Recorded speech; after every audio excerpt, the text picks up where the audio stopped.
ربنا اصرف عنا عذاب جهنم إن عذابها كان غراما।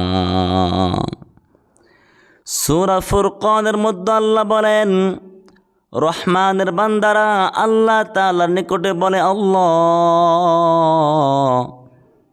জাহান্নামের আগুন থেকে, আযাব থেকে আমাদেরকে রক্ষা করুন, জাহান্নামকে আমাদের থেকে দূরে রাখুন। ওয়াল্লাযীনা ইয়াকুলুনা রব্বানা ইসরিফ আন্না আযাবা জাহান্নাম, আল্লাহ তাআলা পরেই বলেন, ইন্না আযাবাহা কানা গরামা, জাহান্নামের শাস্তি আগুন একেবারে সর্বনাশকারী, বিনাশকারী। ইন্নাহা সাআত মুস্তাকাররাও ওয়া মুকামা, জাহান্নামটা থাকার উপযোগী নয়, আবাস স্থল নয়, আরামগা নয়, আরামদায়ক জায়গা নয়, সেটা একটা সাত নিকৃষ্ট জায়গা। এ কারণেই আমরা দুনিয়াতে দেখতে পাই মানুষ আকাশের মধ্যে উড়ে, বাতাসে উড়ে বেড়ায় প্যারাশুটের মাধ্যমে, কিন্তু হায়াতে কখনো এটা দেখলাম না, শুনলাম না যে আগুনের মধ্যে থাকার কোনো প্রতিযোগিতা মানুষ করেছে।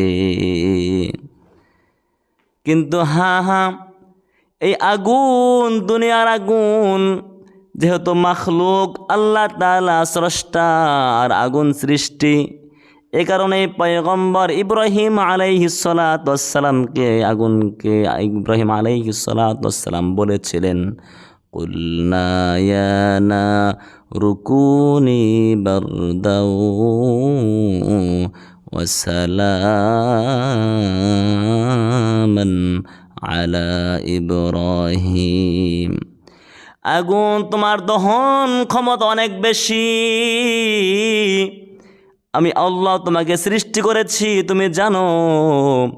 এই যে ইব্রাহিমের শানে আমি বলছি, আগুন তুমি বারদান, ঠান্ডা হয়ে যাও। কেমন ঠান্ডা হবা?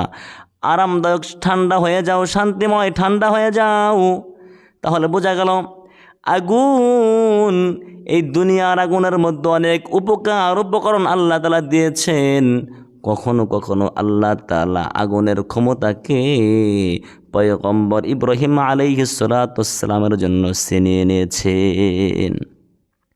কিন্তু মুহতারাম হাজরিন, জাহান্নামের আগুন এত কঠিন ভয়ঙ্কর আগুন,